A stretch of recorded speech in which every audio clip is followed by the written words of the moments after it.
All right, we're getting back to work on the LS4 swapped Fiero project. If you missed the last video, here's a quick recap. I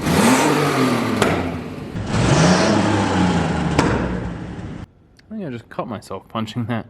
I don't know, maybe this is worse than I'm thinking. So the goal for today's video is to hopefully get the complete subframe, engine, transmission, wheels, everything just fucking yoinked out of here so that we can start inspecting how bad it actually is. Because what we learned in the last video is that this thing has a lot of cancer. So I'm hoping that it actually comes out somewhat easy because we have had it out before. Like I said in the last video, when I first got the car, and there's actually a video of this on the channel from years ago. When I first got the car, it needed a clutch. So we dropped the whole subframe, replaced the clutch in it, threw it all back together. So the clutch in this thing is actually pretty much brand new. It has, for sure, less than 100 miles on it. So first, we need to drop the car down, disconnect the battery, and we'll disconnect as much up top as we can and see what we can do to start making room for this guy here. Before we drop it all the way down, let's... Okay, so that wheel is hanging up, or that brake is hanging up, and... Okay, this one's free. What about these guys?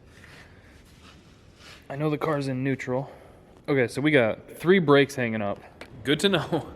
We were gonna have to go through the brake system anyway, because when you start putting a lot of power in a car, it's always a good idea to upgrade the brakes. Shut up, lift. It's always a good idea to upgrade the brakes too. And this car has pretty small brakes. They're about the size of my hand, give or take. All right, so this is actually a lot easier to do with the deck lid closed.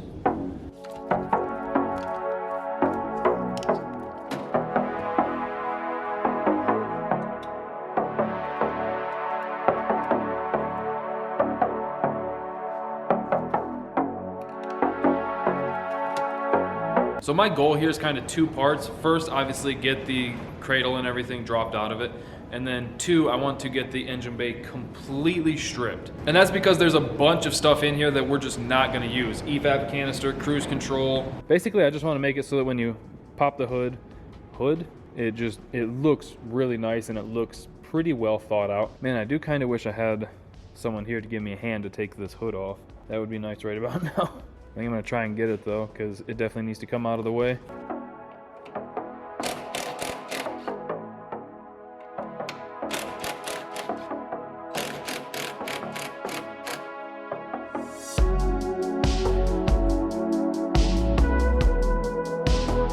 Alright, look how much better we can see things now.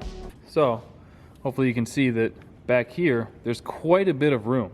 Like that's, I don't know, 3.5, 4 inches. I mean, that's probably like 7 or 8 inches.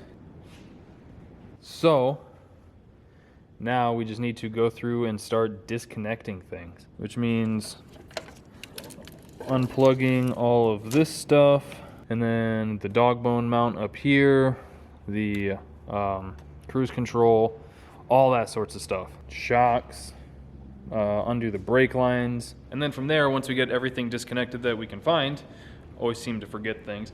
We'll drop the car back down, undo the main cradle bolts. I think there's only 4, 1 in each corner. I don't know. And then we'll lift the car up right off the cradle. So let's get to getting.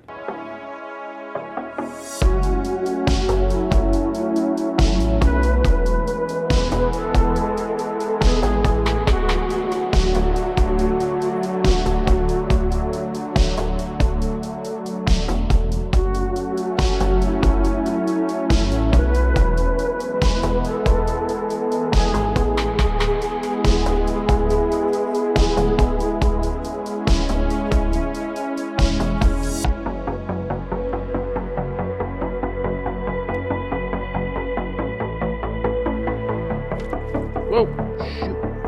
Forgot to drain it. Alright, and I'm not going to be using these fuel lines, so I'm just going to cut them. These are junk anyway. Even if I wanted to reuse them, they're junk. Boy, you guys can't smell that gas, but holy frick, that smells bad. It might not look like much, but we got most of the wiring disconnected. There's a few little things that I haven't gotten to yet. Fuel lines, there's 1 radiator hose, the shocks, brakes, and I think that's about it. Let's see, the exhaust will stay with it. A lot of that stuff will stay with it. The clutch slave is disconnected. That's just sitting there. Yeah, we're getting pretty close, honestly. I think a lot of the rest of the stuff I might have to do from underneath. I think the only thing left up here is the shocks and the upper radiator hose. So I'm quickly approaching the point where I just want to start cutting wires, just hacking stuff apart. I'm trying not to, even though I'm not going to use hardly any of the wiring back here. Possibly none of it, except for, I'll probably even replace the battery cables. So, I don't know. I just don't want to cut and hack a bunch of stuff, even though I think that there's definitely going to be some stuff getting cut.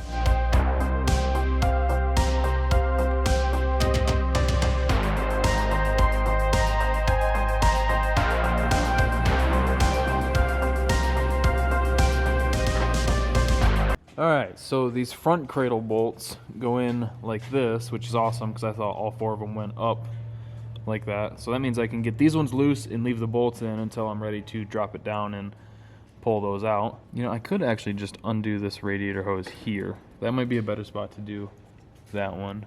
And maybe this one too. These starter wires, those will be pretty easy. This oxygen sensor wire. Perfect. That's probably the hardest part of this whole thing. Everybody says that the oxygen sensor is the hardest part to get to. So, you know, if you can get to that, then you can get to everything else. There's a zip tie up here that I can definitely get to. There we go. Perfect. All right, so I really think that we're just, I'll probably change it up and undo the radiator hose here on both sides. And then from there, I think it's just starter, subframe bolts, and drop everything down. Let's get to it real quick.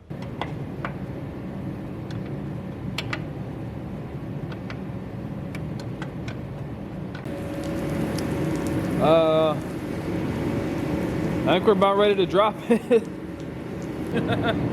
Made a little bit of a mess.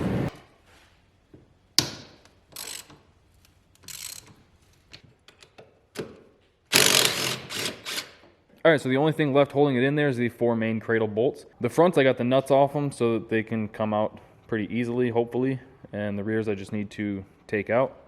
So we are about ready to try to lift this thing off and find out what all I forgot to disconnect. Because I think I would be even more surprised if I remembered to actually get everything.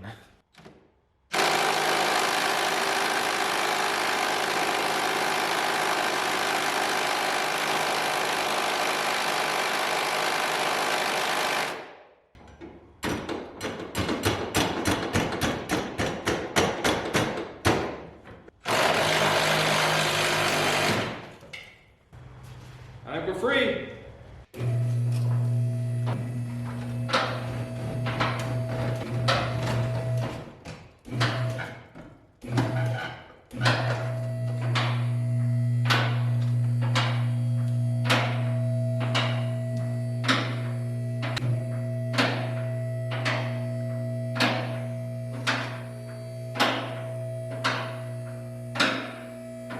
All right, we got it dropped out. So this is what the drivetrain looks like.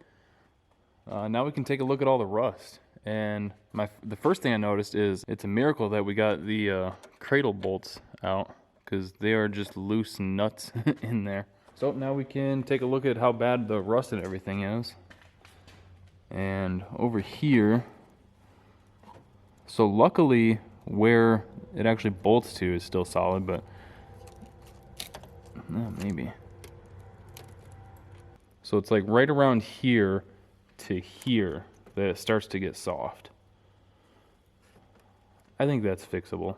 And then look at all that stuff on the firewall. So quick side note, wouldn't this be rad to just build like a buggy frame off of? I think that'd be sweet. And then it's so funny that this is just a front wheel drive cradle that's just put in the back and turned around. Like it even has the tie rods and everything for the spindles. So yeah, it might not be as bad as I thought, actually. This side looks great. So it really is just the bottom here, which can be patched, bottom over here, which can be patched, and then that frame rail. So I think this project might actually still be a go. Which is awesome. So I think in the next video what we'll do is get the engine pulled, put it on a stand, so we can take a bunch of measurements, and then probably get the LS4 mocked up here just to see where everything's going to sit, and see if we can rig up some sort of starter mount on the left-hand side of the motor. And I think it might be time for some new struts for this. What do you think? So that is going to do it for today's video. Hope you guys enjoyed it. Hope you stay tuned for the rest of this LS swapped Fiero project.